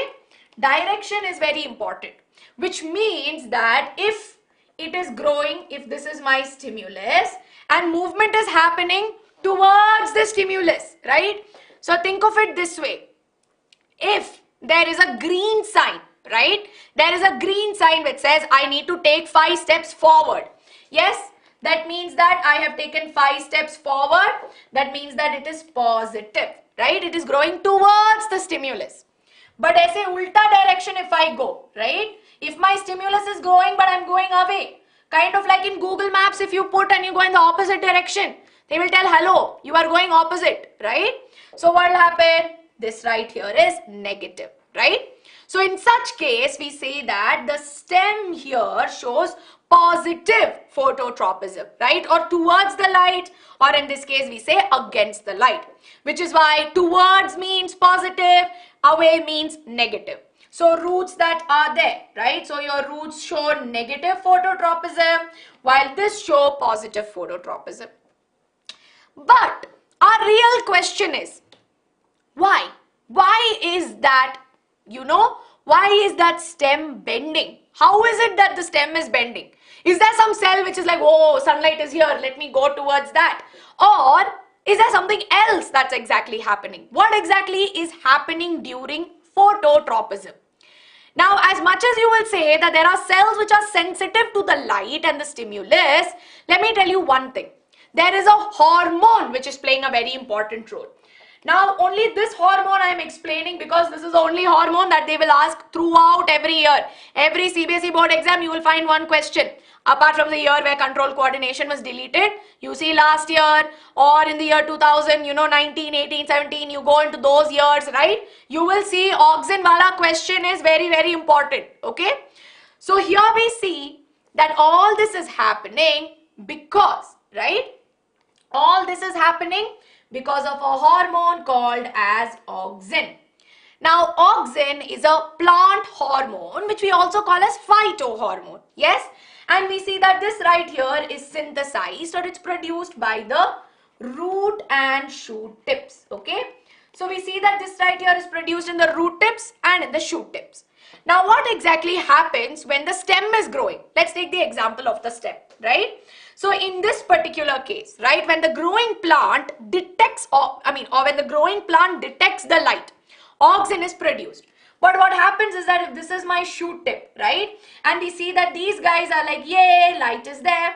So what will happen? We see that the shoot starts growing or it starts bending.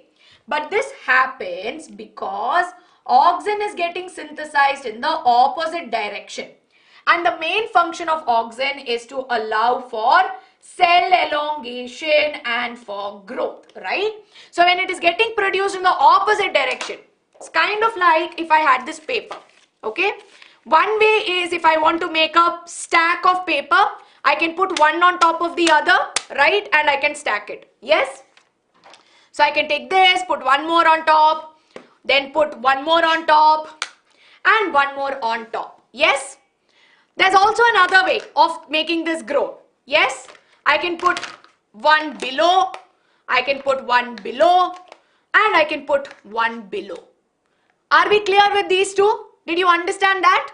One is going one on top of the other, yes? Other one is going one below the other. So what auxin does, it allows for more cells to grow in this direction such that growth is happening. That is what I want you to understand. It is growing, it is not key. Whenever we think growth, we are thinking everything will pile one on top of the other. It is the reverse that is happening with respect to auxin because it is sensitive to light, right? Which ultimately, so auxin that is there, it will diffuse, right? Auxin diffuses to the shady side, right? Not some slim shady types, but shady means away from light types, right? So we see that this is what happens. So if this is my cell, right, if this is my shoe tip, auxin that is there, let me use blue color, auxin gets produced, it gets synthesized such that the cells that are there gets elongated or they get stacked up here, right? More and more cells start to produce. So when more and more cells come in the opposite direction, eventually we see that it will bend and it will grow, right? Very simple and easy, right? So this you should remember, exam point of view, very, very important. I hope you are clear. Yes? Very good. Now we will move on to the Sachin Sharma. I hope you are clear. I explained it to you once again. So I hope you are clear right now. Now we will move on to geotropism, hydrotropism, thigmo and chemo. Now like I said, right? So is very good question. Yes? Photosensitive. It's not like everything is photosensitive. Plants which produce auxin is photosensitive, right? So that is what we mean by it. Now we have geotropism, which is response to gravity. Now this we already know, right? Your stem and your root is again growing in that direction only. Just that now your root that is there is growing in the direction of gravity, right? So we see that it is growing, root is growing towards gravity while your stem is going against gravity. So in this case, we see that root is positively geotropic, while we see that your stem that is there is negatively geotropic. Which is why if you see there is a question, right? If I keep a potted plant, yes? If I keep my potted plant and its roots are like this, what will happen to the roots after some time? Same ideology, right? Same ideology. Because the roots here are positively geotropic, what will happen? What will we observe? We will observe bending of the roots, right? The roots eventually will start to grow in this direction even if you keep the pot sideways. Yes? So that is something you will have to do. The root will bend over towards the floor. Exactly. Same ideology we have in the case, but we have some exceptions where, in mangroves, which have vertical forest, right? Vertical roots. They have these breathing roots that are there. Only in their case, we see that it is showing negative geotropism, okay? MGL exploits, that's just my voice. You can reduce the volume, right? Can we do this experiment? Absolutely. Take a potted plant, keep it inside near one window. Eventually, you will see it bending, right? You'll have to keep it in a dark room where the only source of light is the window, right? That's why you will have to do that. Climbers also is a good example. Climbers will come more in the thigmotropism one. Climbers will come here. Then you have hydrotropism that is there. So in the case of hydrotropism, it is with response to water, right? Hydro means water, which is why in this particular case, we see that the roots that are there normally bend towards water source. Yes? So in this particular case, if you see, right, we see that the roots here are bending towards the water. So it is positively hydrotrophic, while in this case, this right here is negatively hydrotrophic. Okay? Then of course, we see that this is positive and negative hydrotropism. Then we have thigmotropism. Now thigmotropism here is very important because this also has a good explanation in your NCERT. Now thigmotropism that you see is a response to touch. And for this, the best example we can take is that of climbers, right? Your pea plant, or you have various other climbers. Some of it I'm not able to remember right now. But pea plant is the example that I'm able to remember, right? Now in this case, right, in the case of climbers, what do we see? We see that they have these specialized structures. They have the spring-like structure that you see, which we call as tendrils, right? Now in tendrils also, what we observe is that these tendrils are very important because that is what will wrap around the support and it will allow to grow, right? So this will allow this to grow and grow on top with the help of the support. Now what are we thinking? We think that when the tendril comes in contact with the support, the cells are getting added SA, right? We think that it is growing in such a way that all of it is getting added in this manner, right? We think it's getting added one in front of the other, but that's not the case. Same way, just like how we discussed phototropism, we see here that in this case, right, we see that when it comes in contact, we see that the cells go away and away such that the tendril is able to grow, right? So the cell division that is happening or growth of cell is actually happening away from that point of the stimulus, and then it is growing. Are we clear? No problem, maybe, no problem. If students, you have homework, it's completely fine. Come back and watch the video. Ma'am, hydrotropism doesn't have negative hydrotropism na. Stem, root, yes, positive. उसपे तो negative होगा ना, ठीक है? Money plant is also an example. Very good. Yes. Very good. Exactly. So this is about it, because see, thigmotropism they may ask you to explain what happens. So this could be a 2-mark question which they will ask you. What exactly happens during thigmotropism, or how does growth happen? So there is a part in NCERT which you will have to underline and keep it in mind, because that right here is very, very important. Okay. So last but not the least, we have chemotropism. Now chemotropism we normally observe in the case of flowering plants, right? So best example you can take is hibiscus. Now this again is a topic which we will learn, right? So we will learn about it in greater detail when we do the next chapter, especially when we look at reproduction and sexual reproduction in flowering plants, wherein we'll learn the structure in detail. But here, if you think about it, right, in chemotropism, diagram is very important. Okay, they can ask you to identify the tropic movement given the diagram. So please observe the diagrams and all of this, because this is very, very important. They will ask you. Now what happens here is that in chemotropism, we know that the female reproductive part in plants is what we call as the pistil. Yes. So this right here is the female reproductive part. And this right here, which we know is the pollen, right? And we know that the pollen that is there consists of the male reproductive cell, right? Or it consists of the male gamete. And we know that the pollen has to grow and it has to form a pollen tube. So this formation of pollen tube, right? Or if a pollen tube is able to form, it is because there are certain chemicals, okay?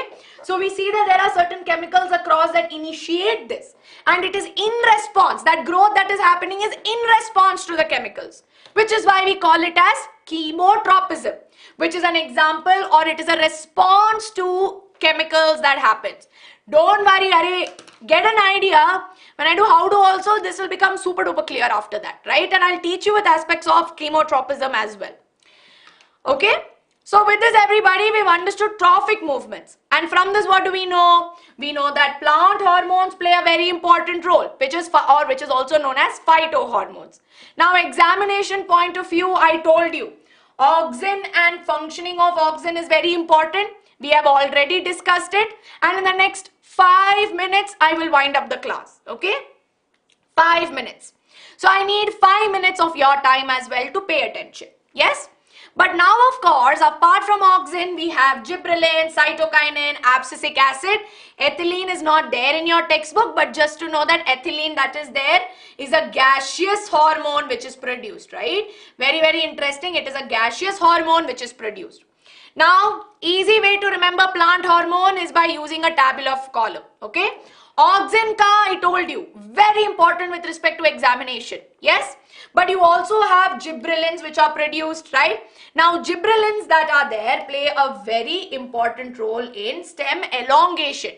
So, if your auxin helps in cell elongation, each cell becoming longer and more number of cells coming in, we see that your gibberellin helps in growth, right? It helps in seed germination, and it also helps in plant growing taller. So especially in sugarcane and all, we see that they spray these gibberellins so that sugarcanes can grow tall, right? Then you have cytokinins. Now cytokinins that are there are normally synthesized in the roots, and then they are transported to different parts, okay? Now cytokinins, you think about it very easily. Cytokinins that are there allow for cell growth, right? So we see that it allows for growth by promoting cell division. That means that in auxin's case, if this is my cell, it can become bigger, right? It becomes longer, cell elongation. While in other cases, in cell division, we see that this promotes for more number of cells, right? It allows for more number of cells to increase, yes? And along with that, it also plays a very important role in synthesis of chlorophyll as well. So these are extra points I've given you, but you need to know only 2 points, main points that I'm discussing. And then you have ethylene, which I told you is a gaseous hormone that plays a key role in ripening of the fruits, right? Then you have the last one, which is abscisic acid.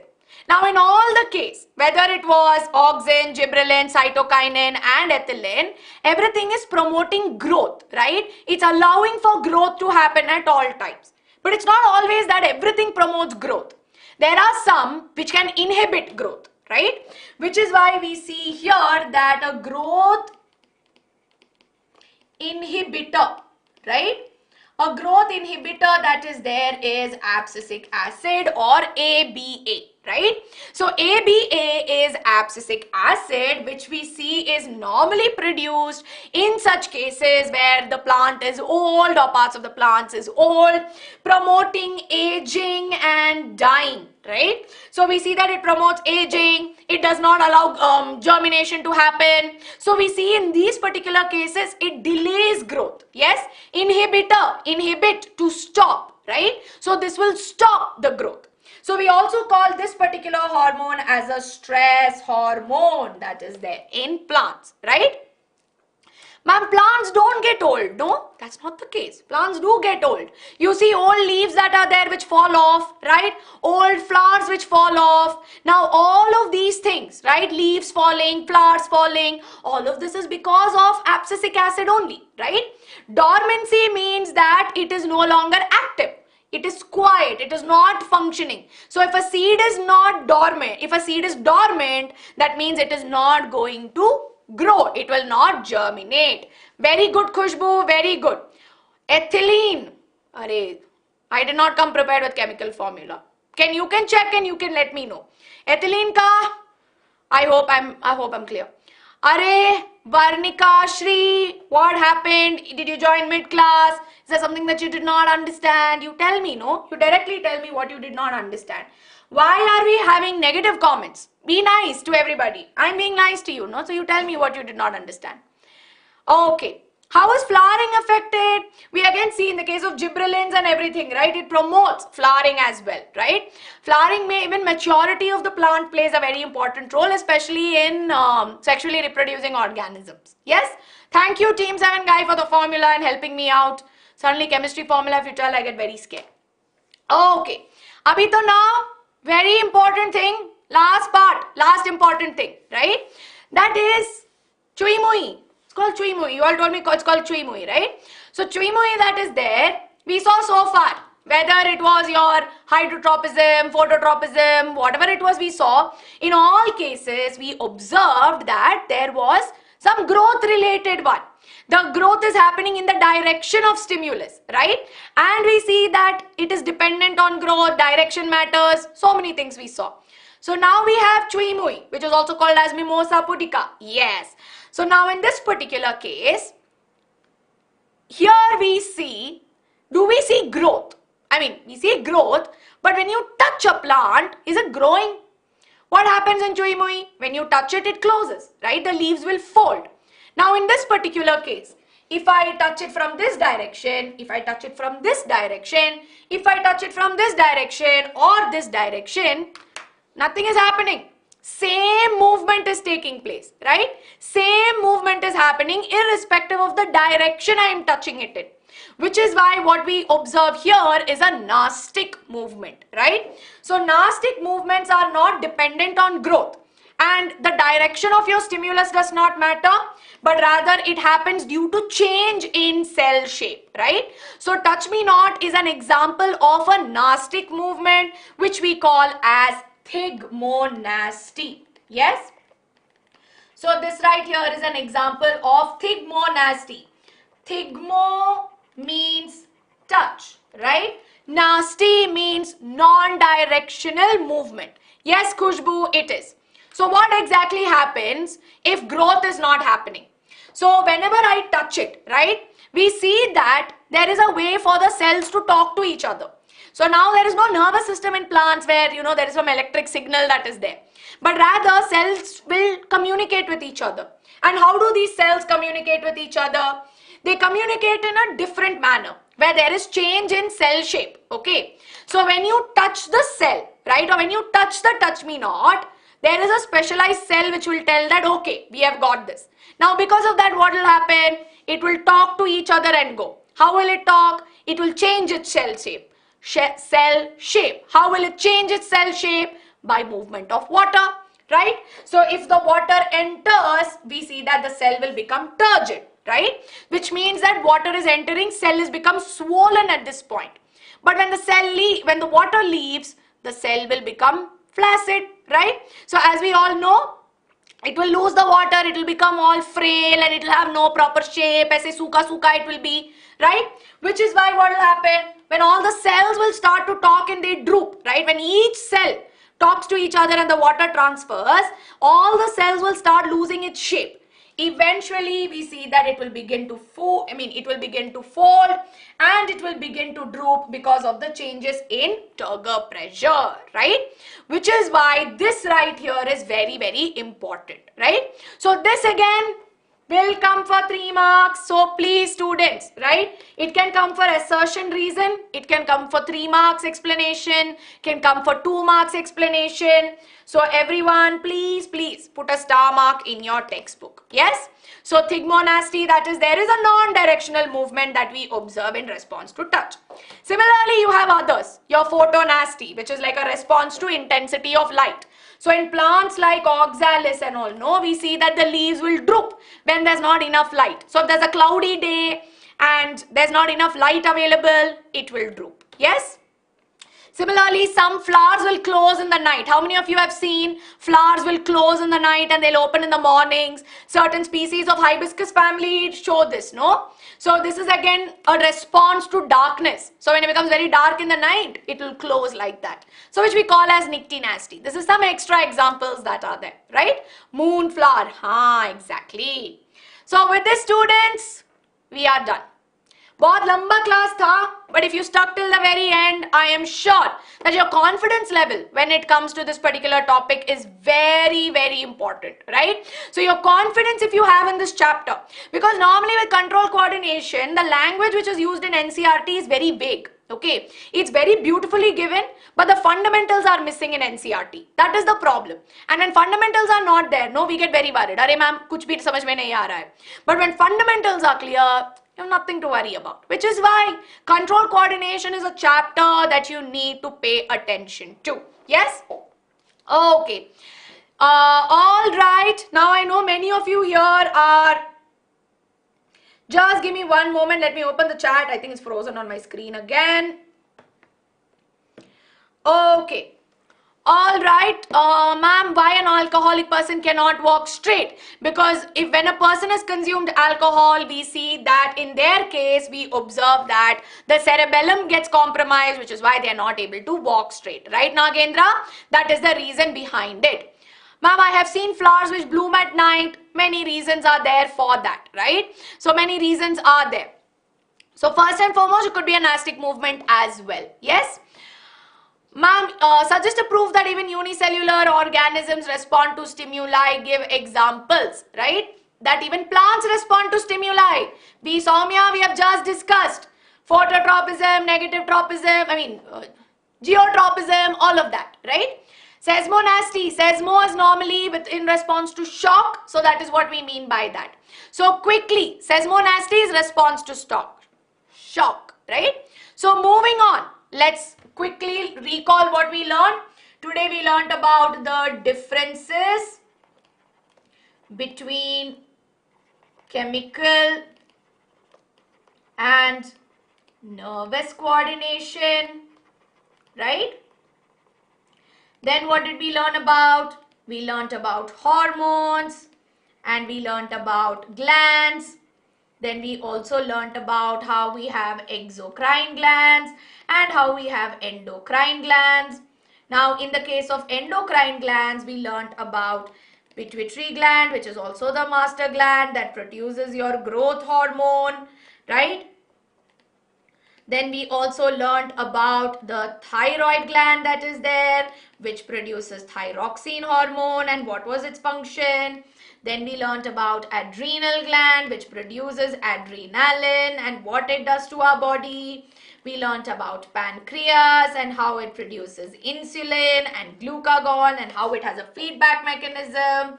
Then we also learned about testes and ovary and the hormones they produce, right? So we learned about all of this. Now along with that, we learned about plants as well. We learned about plants, how it shows tropic movements, all the different types of tropic movements that we learned about. Then we learned about plant hormones, all the different hormones. And then finally, we learned about nastic movements which are there. So we learned about nastic movements and we learned about thigmonasty in great detail. So students, here's your homework question, right? We've come to the end, right? And I hope you enjoyed today's class, right? And congratulations, Arvind. I am so proud of you. Very, very super proud, right? It's okay if we had 100 students in the beginning and 40 left in the live chat. But if you have been there till the very end, I'm telling you, you guys are pro at this topic already, right? So this is your homework question for all of you, where I need you to tell me how phototrophism occurs in plants. Give me an answer for 2 marks, right? So please let me know in the comments of this video. I will be sharing this PDF right away in the Telegram channel. Link is there in the description below. Now, very quickly, for Princess who's asking me about gibberellins. Gibberellin is basically a hormone that affects the stem elongation, right? So if this is your stem, it allows for the elongation or the growth of the stem. And along with that, if you have a seed, it allows for a seed to germinate, right? So that is the function of this. Ma'am, why simple goiter is endemic disease? See, endemic diseases that are there are diseases which are restricted, right?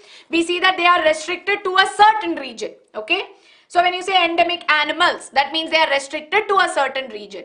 Now, of course, in this particular case, we observe that in hilly areas, we see that goiter is most prominent, which is why we say that goiter is an endemic disease because it is restricted to hilly areas.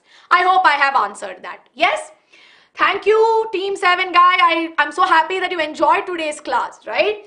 Because you see, in BYJU'S 9th, 10th, we kind of go out of your way. And today, to be honest, I truly enjoy teaching all of you because you had such amazing doubts. You were so excited. And most importantly, I know that all of you here get very overwhelmed with this particular topic. I will make sure I do a separate diagram class. So later on, I will do that, Joe Anthony. But thank you so much, everybody. If you enjoyed this particular class, do not forget to tell your friends as well to come and watch this video, because I know many of my students out there, even if you're not part of the BYJU'S family yet, the world, whoever comes to watch my class, all of you are my students, and I want to make sure that you understand concepts well. So don't forget to show me your love by liking this video, and do not forget to hit the subscribe button on the channel. Thank you so much, all of you, for being a part of today's class. Any more doubts, you let me know in the comments of this video. But up until then, all of you take care, lots of love, and bye-bye.